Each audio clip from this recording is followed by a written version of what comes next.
لكم أعمالكم ويغفر لكم ذنوبكم ومن يطع الله ورسوله فقد فاز فوزا عظيما اللهم صل على محمد وعلى آل محمد كما صليت على إبراهيم وعلى آل إبراهيم إنك حميد مجيد اللهم بارك على محمد وعلى آل محمد كما باركت على إبراهيم وعلى آل إبراهيم إنك حميد مجيد رب اشرح لي صدري ويسر لي أمري واحلل عقدة من لساني يفقهوا قولي رب زدني علما سبحانك لا علم لنا إلا ما علمتنا إنك أنت العليم الحكيم أما بعد إن أحسن الكلام كلام الله وأحسن الهدي هدي محمد صلى الله عليه وسلم وشر الأمور محدثاتها وكل محدثة بدعة وكل بدعة ضلالة الضلالة في النار أعوذ بالله السميع العليم من الشيطان الرجيم بسم الله الرحمن الرحيم ظهر الفساد في البر والبحر بما كسبت أيدي الناس ليذيقهم بعض الذي عملوا لعلهم يرجعون صدق اللہ العظیم. لائق احترام بھائیوں، دوستوں، بزرگوں، عزیزوں، ساتھیوں، اللہ رب العالمین نے ہمیں جس دنیا میں بسایا ہے اس میں بڑی کثرت کے ساتھ نفوس مرد اور خواتین کی صورت میں موجود ہیں، اور دنیا کا نظام چلانے کے لیے ہر شخص کا کردار اپنے تئیں مسلم اور موجود ہے. اللہ رب العالمین نے جہاں پر شرعی احکامات کو ہمارے لیے نازل فرمایا ہے وہیں پہ آپس میں ایک دوسرے کی ضرورت، اس کا دھیان رکھنا، اس کی سہولت کا دھیان رکھنا، اس کے آرام کا خیال رکھنا، اور پھر اس کے ساتھ ساتھ معاشرت کے اصولوں کے مطابق جذبہ ایثار، قربانی اور ہمدردی سے اپنے آپ کو ہمکنار کرنا یہ شریعت کا ایک اہم حصہ ہے. رسول کریم صلی اللہ علیہ وآلہ وسلم نے فرمایا ہے کہ خیر الناس من ينفع الناس، لوگوں میں سے بہتر وہ ہے من ينفع الناس، جو لوگوں کو فائدہ دیتا ہے. اب وہ لوگوں کو فائدہ انسان جذبہ ایثار کی صورت میں، قربانیوں کی صورت میں ایک دوسرے کی خدمت کر کے اس کی ضرورت کا دھیان رکھتے ہوئے، اور اگر وہ مصیبت اور مشقت میں پھنسا ہوا ہے اس کے لیے ایسی چیزوں کا اہتمام کرنا کہ جس سے وہ مصیبت اور مشقت سے نکل آئے، یہ ہماری طرف سے جو کسی کے ساتھ تعاون ہوگا یہ شریعت میں بہت بڑی نیکی قرار دی گئی ہے. اور حضرات یہ بات ذہن میں رکھیے گا کہ جب ہم دین کی بات کرتے ہیں تو دین صرف عبادات کا نام نہیں ہے.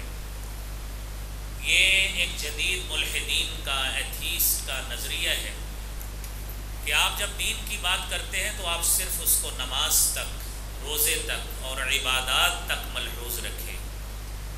یہ ان کا نظریہ ہے، جبکہ ہمارا دین کہتا ہے کہ ایمان کی 60 یا 70 سے اوپر شاخیں ہیں، اور سب سے بہتر اس میں قول لا الہ الا اللہ ہے، وَأَدْنَاهَا إِمَاطَةُ الْأَذَى عَنِ الطَّرِيقِ، اور سب سے کم تر درجہ راستے سے تکلیف دہ چیز کو دور کر دینا، یہ بھی ایمان کا حصہ ہے. یہ کسی کی کم علمی تو ہو سکتی ہے، لیکن شریعت نے یہ تعلیمات ہمیں ضرور بتائی ہیں. آپ نے میرے بھائیوں خطبہ مسنونہ میں آیت کریمہ سنی ہے کہ روئے زمین پر اس وقت بالخصوص ہم اپنے حالات کی بات کریں تو وطن عزیز کا تقریباً اس وقت آدھا حصہ مصیبت میں پھنسا ہوا ہے، سیلاب کی صورت میں اور تباہی کی صورت میں کتنے لاکھوں لوگ ہیں جو گھروں سے بے گھر ہو چکے ہیں، اور کتنے ایسے لوگ ہیں جن کے سہارے چاہے وہ زرعی زمین کی صورت میں تھے یا غلوں کی صورت میں تھے، فصلوں کی صورت میں تھے یا کاروبار کی صورت میں تھے، ان کا کاروبار جو ہے وہ مٹ چکا۔ بدقسمتی یہ ہے کہ ہم لوگ جو ابھی میدانی علاقوں میں موجود ہیں، ہمیں اس بات کا احساس نہیں ہو رہا کہ یہ شاید اللہ کا عذاب تو نہیں ہے، اور بدقسمتی یہ ہے کہ ہم لوگ یہ ماننے کے لیے تیار نہیں ہیں کہ یہ اللہ کا عذاب ہے، کہ شاید اللہ تعالی ہمیں بار بار ایسے ایسے جھٹکے لگاتے ہیں کہ شاید سمجھ جائیں۔ قرآن کریم کہتا ہے نا، وَلَنُذِيقَنَّهُم مِّنَ الْعَذَابِ الْأَدْنَىٰ دُونَ الْعَذَابِ الْأَكْبَرِ لَعَلَّهُمْ يَرْجِعُونَ۔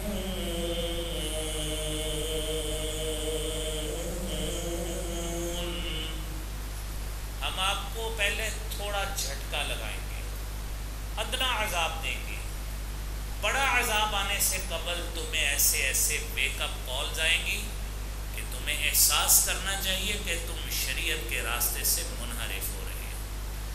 ہمارے پاس مہنگائی کا طوفان آیا، ہم سمجھے نہیں، پیٹرول پرائس بڑھی، ہم سمجھے نہیں، گندم کا دانہ وقت سے پہلے پک گیا، وزن کم ہو گیا، ہم سمجھے نہیں، اور پھر اس کے بعد امن و امان کی کیفیت ابتر ہوئی، ہم نہیں سمجھے، اور دیگر کئی ایسے عوامل ہماری زندگی میں آئے جو ہمیں سمجھانے کے لیے کافی تھے لیکن ہم نہیں سمجھے۔ اب بڑا عذاب ہمارے ایک حصے میں وطن عزیز کے حصے میں آیا ہے، اور پورے ملک کا جو جنوبی حصہ ہے، آپ ملتان ڈویژن سے آگے چلے جائیں، سندھ تک، کراچی تک یہی سلسلہ ہے، اور اسی پٹی میں اگر کے پی کے صوبے کا حصہ آ رہا ہے وہ بھی اس کا شکار ہے، بلوچستان بھی شکار ہے، لیکن ہم سمجھتے نہیں ہیں، اور اس چیز کو ماننے کے لیے تیار نہیں ہے کہ شاید یہ ہماری بدعملی کی وجہ سے یہ سلسلہ ہے۔ میرے بھائیوں، آپ قرآن کریم کو پڑھیے، اور جب ہم نے ایسے عوامل کا ارتکاب کرنا ہے تو یہ کچھ تو ہونا ہی ہے۔ وَإِذَا أَرَدْنَا أَن نُّهْلِكَ قَرْيَةً أَمَرْنَا مُتْرَفِيهَا فَفَسَقُوا فِيهَا فَحَقَّ عَلَيْهَا الْقَوْلُ فَدَمَّرْنَاهَا تَدْمِيرًا۔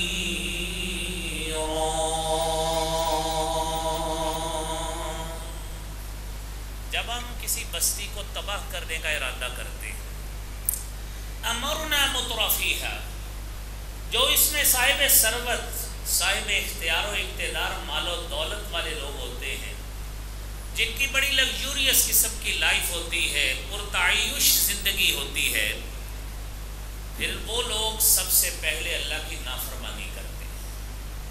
اور آپ نے 14 اگست کے موقع پہ آپ نے حکومتی کارندوں کو بھی دیکھا کہ اس سر عام جب اللہ کی طرف سے ہمیں وطن عزیز کی نعمت دی گئی، اور اس نعمت ملنے پر شکریہ ادا کرنے کی بجائے جب ہم رقاصوں کے رقص دیکھیں گے تو یہ چیزیں دیکھنا پڑے گی۔ فَفَسَقُوا فِيهَا، سب سے پہلے اللہ کی نافرمانی کرتے ہیں، امراء طبقہ کرتا ہے، حکمرانوں کا طبقہ کرتا ہے، صاحب اختیار اور اقتدار لوگ کرتے ہیں۔ فَحَقَّ عَلَيْهَا الْقَوْلُ، اور پھر اللہ کا قول ثابت ہوتا ہے، فَدَمَّرْنَاهُمْ تَدْمِيرًا، اللہ کہتے ہیں ہم اس کو آہستہ آہستہ کر کے پھر ہلاک کرنا شروع کرتے ہیں۔ سمجھنا چاہیے، اور یہ آزادی کی نعمت پر شکریہ ادا کرنے کی بجائے جب ہم نے یہ کیا، علماء نے تو اس وقت بھی سمجھایا، شاید یہ اہل اقتدار اس وقت بھی نہ سمجھ سکے، اور آج بھیک مانگ مانگ کر 50 کروڑ ڈالر ڈونر سے اکٹھا کر کے سیلاب زندان پر لگانے کے لیے مجبور۔ اللہ کی طرف رجوع کا وقت ہے۔ میرے بھائیو، اللہ رب العالمین نے قرآن کریم میں 2 مثالیں دی ہیں، آپ ان دونوں کو سمجھیے، اور سمجھیے کہ شاید ہم انہی کے زمرے میں آتے ہیں، اور شاید ہم آزمائش میں ناکام رہے ہیں، اس لیے ہمارے ساتھ یہ کچھ ہو رہا ہے۔ قرآن کریم میں سورہ توبہ میں اللہ فرماتے ہیں، اولا يرون انهم يفتنون في كل عام مرة او مرتين ثم لا يتوبون ولا هم يذكرون.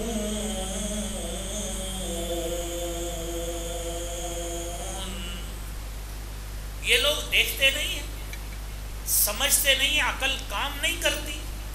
انہم یفتنون فی کل عام مرۃ او مرتین، سال میں ایک مرتبہ 2 مرتبہ آزمائش ہوتی ہے. ثم لا یتوبون، پھر بھی رجوع نہیں کرتے.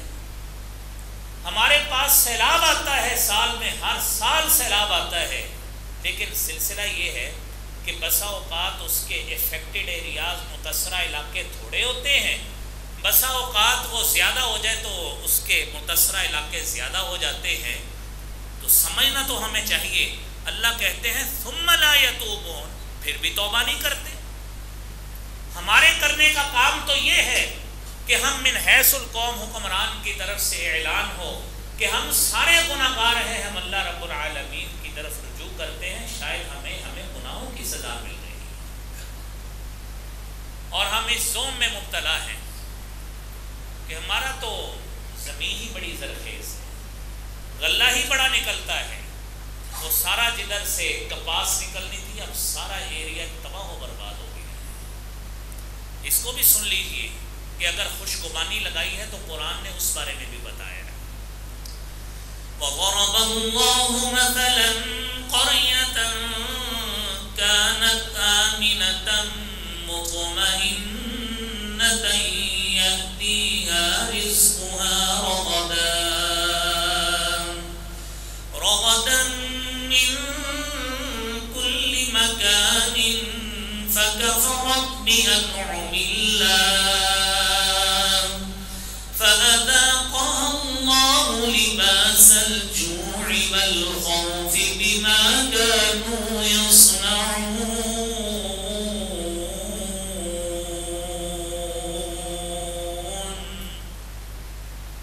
آج دیکھیے یہ سورہ نحل کی آیت ہے.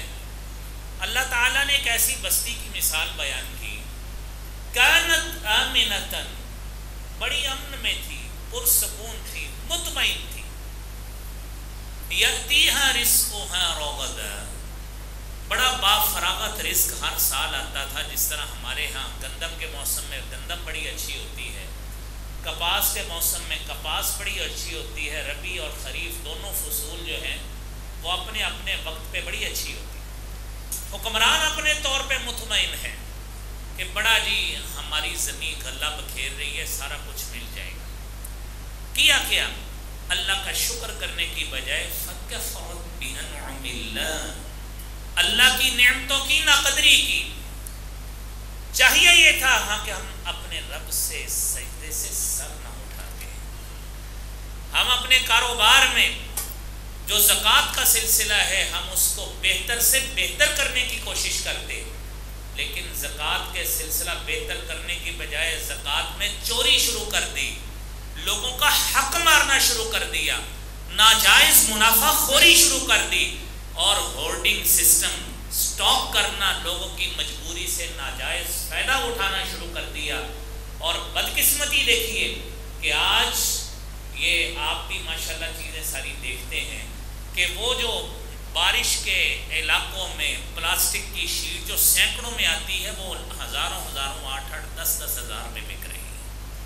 جب لوگوں کی مجبوریوں سے اس طرح فائدہ اٹھائیں گے تو میرا رب کہتا ہے پھر فَأَذَاقَهُ اللَّهُ لِبَاسَ الْجُوعِ وَالْخَوْفِ، آپ کے اوپر بھوک مسلط کر دی جائے گی، خوف کے بادل منڈلانے لگیں گے.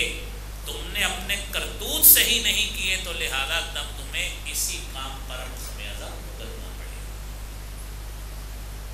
اور یہ تو وہ قوم تھی، یہ پاکستان کی قوم جو ابتدائی سالوں میں غیر ملکوں کو قرضہ دیا کرتی تھی، لیکن بدقسمتی سے آج کیفیت یہ ہو چکی فَأَذَاقَهُ اللَّهُ لِبَاسَ الْجُوعِ، ایسی بھوک پڑ چکی کہ کل ڈونرز کانفرنس ہوئی ہے، وہاں پہ ہمیں $50 کروڑ جو ہیں وہ اکٹھے ہوئے ہیں کہ ہم نے سیلاب زدگان کی مدد کرنی ہے. ہمارے پاس کچھ بھی نہیں. اللہ کریم ہم سب کے اوپر اپنی رحمتوں کا نزول فرمائے اور عذاب کی اس کیفیت کو ہمارے وطن سے اللہ کریم دور فرمائے۔ لیکن بھائیو یہ بات ذہن میں رکھیے، یہ ذہن میں باتیں آتی ہیں کہ ٹھیک ہے لوگ زکوٰۃ چوری کرنے والے ہوں، ہم تو نمازی لوگ ہیں، ہم تو زکوٰۃ بھی صحیح معنوں میں دیتے ہیں، ہم نے تو خاندان میں وراثت کا حق بھی کسی کا نہیں مارا، ہم تو جھوٹ بول کے کاروبار بھی نہیں کرتے، ہم تو ہمیشہ سچ کی بنیاد پہ کاروبار کرتے ہیں، کسی کی مجبوری سے ناجائز فائدہ نہیں اٹھاتے، کسی کا حق نہیں مارتے، تو ہمارے ساتھ ایسا کیوں ہوتا ہے؟ قرآن نے اس کا حل بھی بتایا، وَاتَّقُوا فِتْنَةً لَا تُصِيبَنَّ الَّذِينَ ظَلَمُوا مِنكُمْ خَاصَّةً وَاعْلَمُوا أَنَّ اللَّهَ شَدِيدُ الْعِقَابِ۔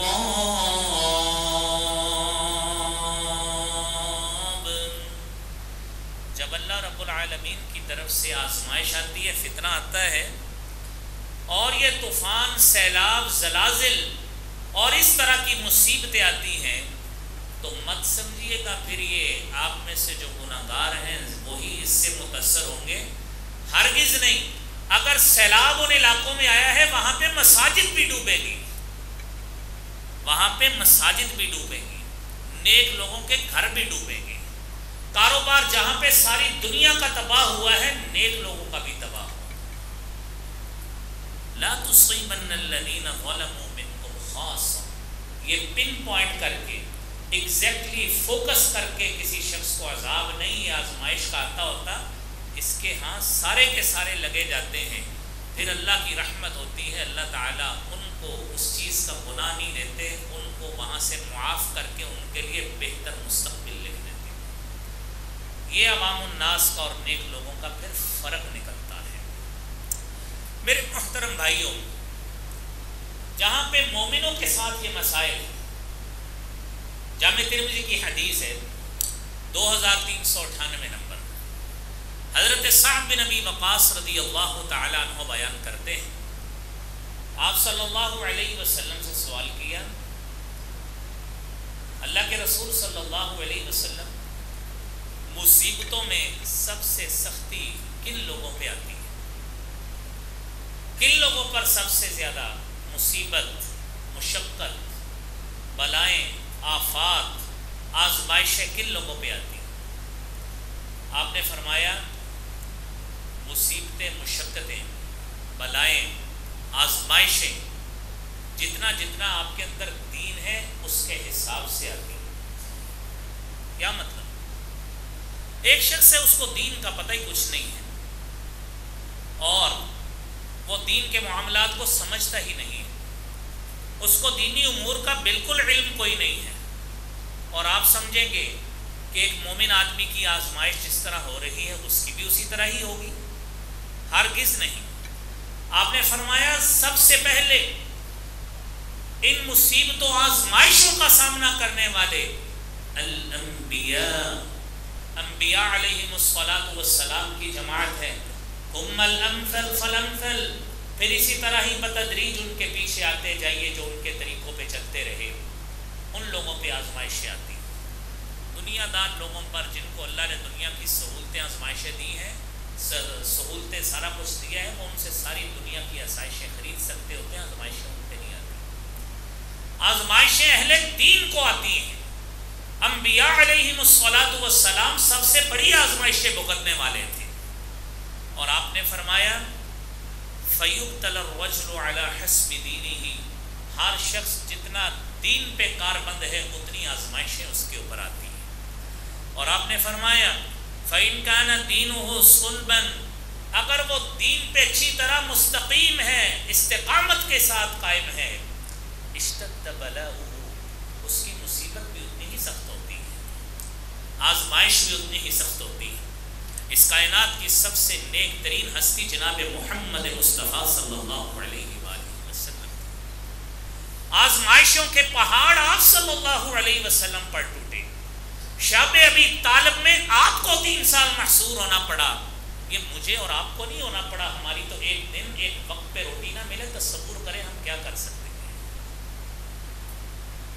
سب سے بڑی آزمائشیں ان پہ اتری، اور آپ نے فرمایا وَإِن كَانَ فِي دِينِهِ رِقَّةٌ ابْتُلِيَ عَلَى حَسْبِ دِينِهِ، اگر دین میں نرمی ہے، عمل میں کمزوری ہے، تو اس کے حساب سے ہی آزمائشیں آتی ہیں۔ ایک بندہ پہلے ہی نماز کا تھوڑا تھوڑا پابند ہے تو اس کو کتنی آزمائشیں آئیں گی، اس کے حساب سے ہی آئیں گی۔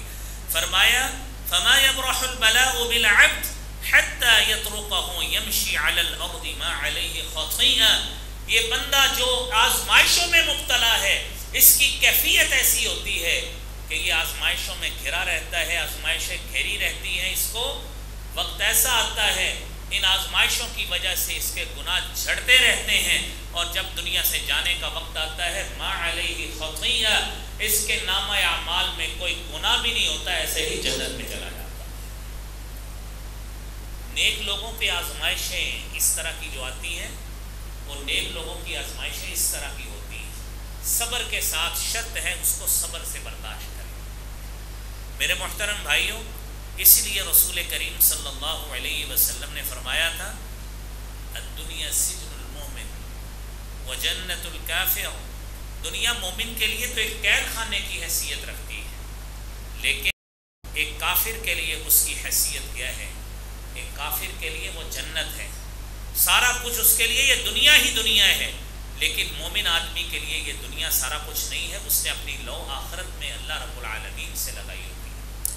آج میرے بھائیوں دیکھیے، آج جس کیفیت میں وطن عزیز دو چار ہے، نبی کریم صلی اللہ علیہ وآلہ وسلم نے فرمایا مثل المؤمن فی تراحمہم وتعاطفہم وتوادہم کمثل الجسد، کہ مومنوں کی باہمی طور پر محبت، شفقت اور عاطفت کی مثال ایسے ہے، باہمی طور پہ محبت پیار ایسا ہے کمثل الجسد، جس طرح ایک جسم ہوتا ہے اور جسم کا ایک حصہ درد کرتا ہے، ہاتھ درد کرے، انگلی درد کرے، تو جس طرح اس درد کو، علم کو سارا جسم محسوس کرتا ہے، میرے نبی محترم صلی اللہ علیہ وسلم نے فرمایا مومنوں کی کیفیت ایسے ہے کہ مومن ایک مشرق میں اپنی سہل زندگی کی زندگی گزار رہا ہے،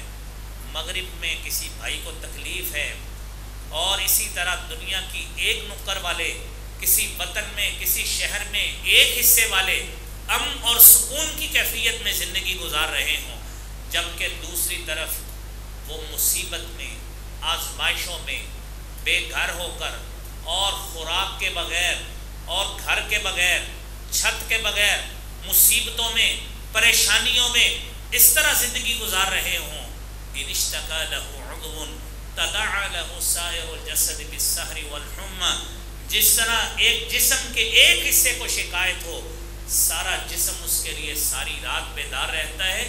اس مومن کی کیفیت بھی ایسی ہی ہوتی ہے، وہ کسی مومن کو تکلیف اور مصیبت میں نہیں دیکھ سکتا، اس کی درد کو، اس کی مصیبت کو اپنی درد اور اپنی مصیبت سمجھتا ہے۔ اور میرے بھائیوں آپ دیکھیے، آج اس وقت دنیا میں جب قربانی کا وقت ہوتا ہے نا، حج کا موقع ہوتا ہے، آپ کو سوشل میڈیا کے ذریعے ایسے لوگوں سے بھی پہچان کا اور ان کے اندر کا غبار جاننے کا موقع مل جاتا ہے کہ جو اسلامی شاعر کا مذاق بناتے ہیں۔ مذاق کیسے بناتے ہیں کہ حاجی صاحب کے ساتھ والے گھر میں روٹی کھانے کے پیسے نہیں تھے، حاجی صاحب نے 10واں حج کر لیا۔ ساتھ والے گھر میں کھانے کا گوشت نہیں تھا، حاجی صاحب نے 10 بکرے خرید لیے۔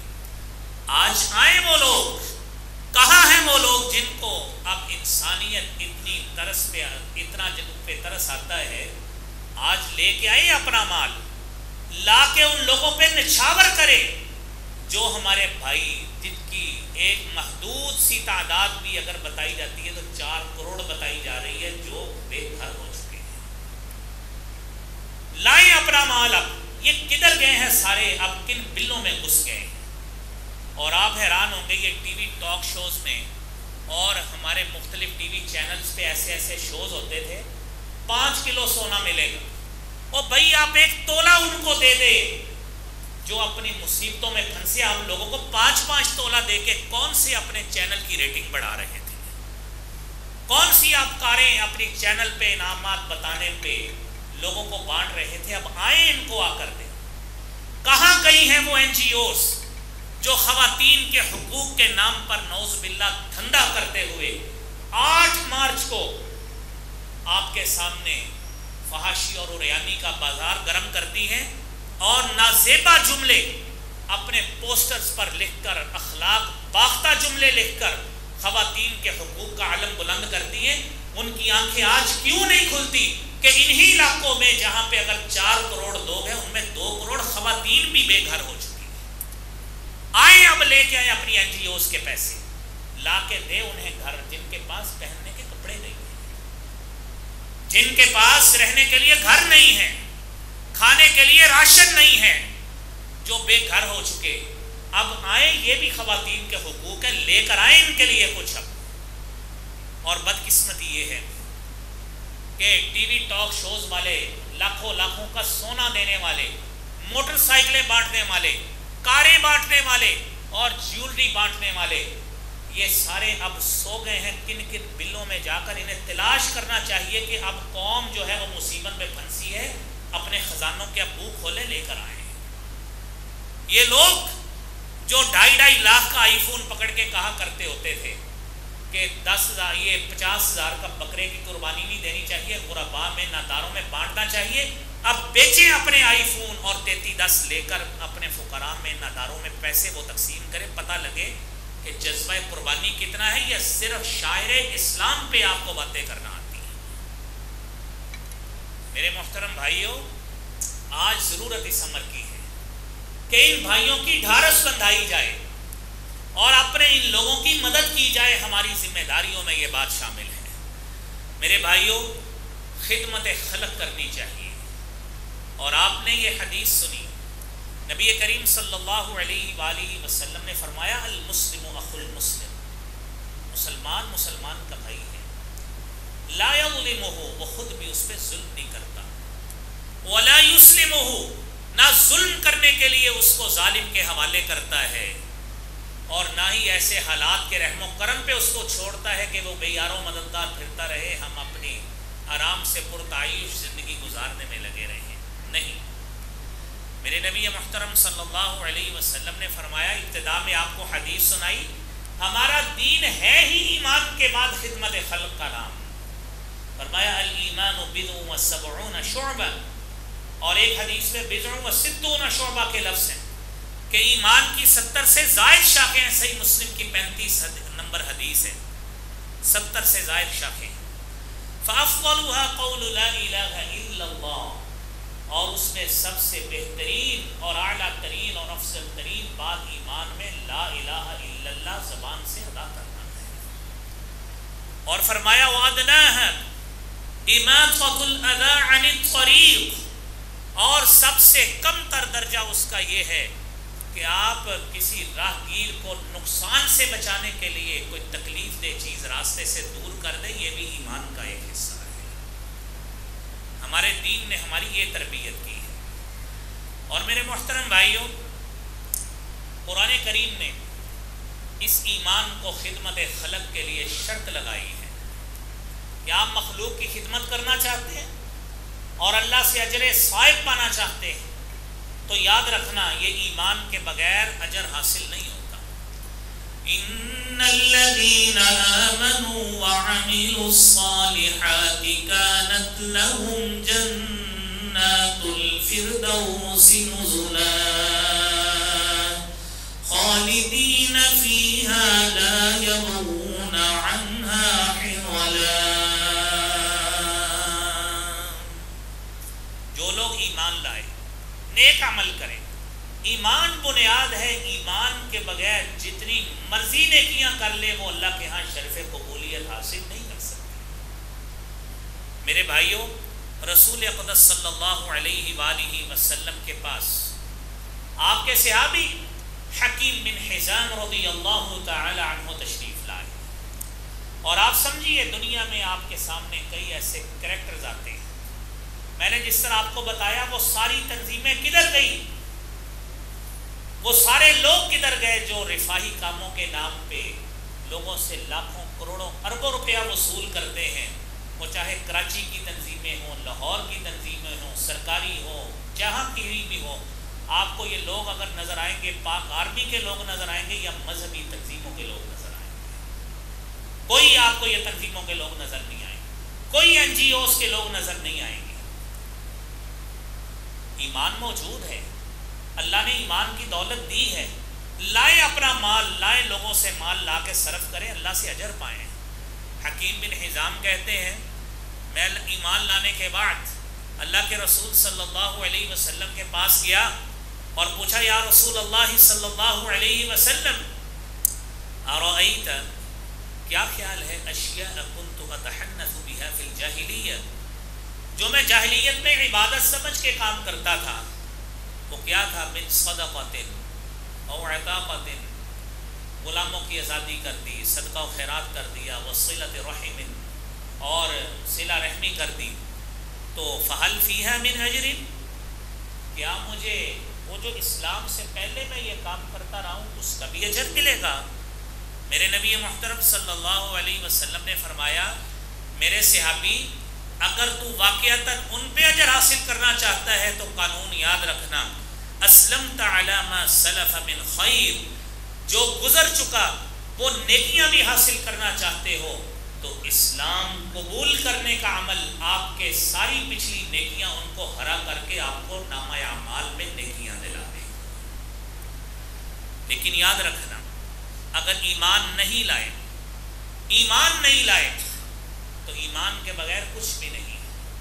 نبی کریم صلی اللہ علیہ وآلہ وسلم نے صلح حدیبیہ کے بعد 7 ہجری میں مختلف بادشاہوں کو دعوتی خطوط بھیجے. حضرت داہیہ کلبی رضی اللہ تعالی عنہ کو آپ نے بادشاہ روم کی طرف ہرقل کے پاس بھیجا اور اس نے تصدیق کے لیے آپ صلی اللہ علیہ وسلم کے خاندان کے حوالے سے ابو سفیان سے کچھ باتیں پوچھی کہ وہ آپ کو کیسا حکم دیتا ہے. تو وہ کہنے لگے یأمرنا ان نعبد اللہ وحدہ لا نشرک به شیئا وینہانا عما کان یعبد آباؤنا. وہ نبی جو نبی ہونے کا دعویٰ کرتا ہے وہ ہمیں اللہ کی طرف دعوت دیتا ہے, شرک کرنے سے روکتا ہے. وَيَأْمُرُونَا بِالصَّلَاةِ وَالصَّدَقَةِ وَالْعَفَافِ, نماز کا حکم دیتا ہے, صدقے کا حکم دیتا ہے, پاک دامنی کا حکم دیتا ہے. وَالْوَفَاءِ بِالْعَهْدِ وَأَدَاءِ الْأَمَانَةِ, اور ہمیں عہد کی پاسداری کا حکم دیتا ہے, امانت داری کا حکم دیتا ہے. ہرقل نے ساری باتیں سنی, صحیح بخاری کی حدیث کے مطابق دلی طور پہ تسلیم کر لیا کہ جو ایمان کے بعد ساری ان ایسی باتوں کی حکم دیتا ہے جنہیں سوشل ایتھکس اور سماجی طور پہ اخلاقیات کا نام دیا جاتا ہے, وہ واقعتاً نبی ہو ہی سکتا ہے, اس کے نبی ہونے میں کوئی شک نہیں ہے. وہ الگ بات ہے کہ وہ وقتی طور پہ ایمان لا کے دوبارہ مکر گیا, لیکن حقیقی طور پہ نبی صلی اللہ علیہ وسلم کی بعثت کے مقصد کو وہ وقتی طور پہ سمجھ چکا ہے. نبی کریم صلی اللہ علیہ وآلہ وسلم کے زمانہ میں عبداللہ بن جدعان نامی ایک شخص تھا, اور یہ سمجھنے والی میرے بھائیوں بات ہے, عبداللہ بن جدعان ایسا شخص تھا. نبی کریم صلی اللہ علیہ وآلہ وسلم کی زوجہ مطہرہ سیدہ عائشہ صدیقہ رضی اللہ تعالی عنہا پوچھتی ہے کہ وہ تو لوگوں کو کھانا کھلاتا تھا اور بچیوں کی, یتیموں کی کفالت بھی کرتا تھا, بہت نیک کام کرتا تھا, اور پنچایتی آدمی تھا, لوگوں میں صلح صفائی کرواتا تھا. تو اللہ کے رسول صلی اللہ علیہ وسلم اس کے بارے میں کیا حکم ہے؟ آپ نے فرمایا لا ينفعه, یہ باتیں اس کو فائدہ نہیں دے گی. انه لم يقل يوما رب اغفر لي خطيئتي يوم الدين, صحیح مسلم کی 214 نمبر حدیث ہے. آپ نے فرمایا اس نے ایک دن بھی یہ بات نہیں کہی کہ اللہ کریم میری خطائیں معاف کر دے, لہذا اس کی نیکیاں دنیا میں ہی رہ جائیں گی, آخرت میں فائدہ نہیں دے گی. آخرت میں فائدہ چاہیے. میرے بھائیوں آپ سارے ماشاءاللہ ایمان لائے, اور ہماری پاکستان کی 97% پاپولیشن ایمان لائی. آئیے قربانیوں کا وقت ہے, دیجئے اپنے ان بھائیوں کی مدد کیجئے. ذاتی طور پر تو ہمیں اللہ سے معافی مانگنی چاہیے جو آفت اور مصیبت آئی ہے. اجتماعی توبہ کرنی چاہیے. لوگوں کے حقوق جو غصب کر رہے ہیں ہم جھوٹ بول کر، فراڈ کر کے، لوگوں کی زمینیں ہتھیا کر، اور صاحب اختیار و اقتدار اپنی طاقت کو بروئے کار لاتے ہوئے سارا کچھ کرتے ہیں. جس کے پاس جتنا اختیار و اقتدار ہوتا ہے وہ کس و ناقص طریقے سے یہ حرب آزما ہی لیتا ہے. آئیے اس چیز کا عہد تو کریں کہ ہم یہ ساری چیزیں اب نہیں کریں گے. اللہ سے اجتماعی توبہ کریں. انشاءاللہ رب العالمین ہم سے اس آفت کو ضرور دور فرما دیں.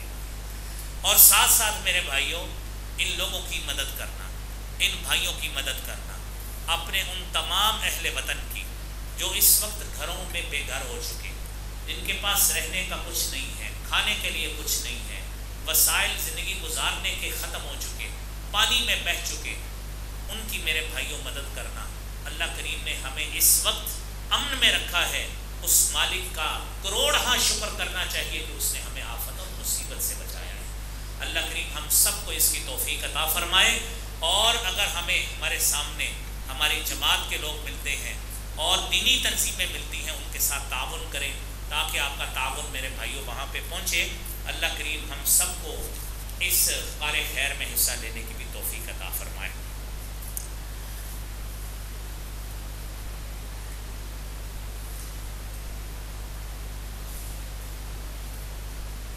یہ سیلاب زدگان میں راجن پور کے علاقہ میں ہماری مسجد کے سابق خطیب وکیل صحابہ حضرت مولانا قاری عبدالحفیظ صاحب نور اللہ مرقدہ، اللہ کریم انہیں کروٹ کروٹ جنت الفردوس میں جگہ عطا فرمائے.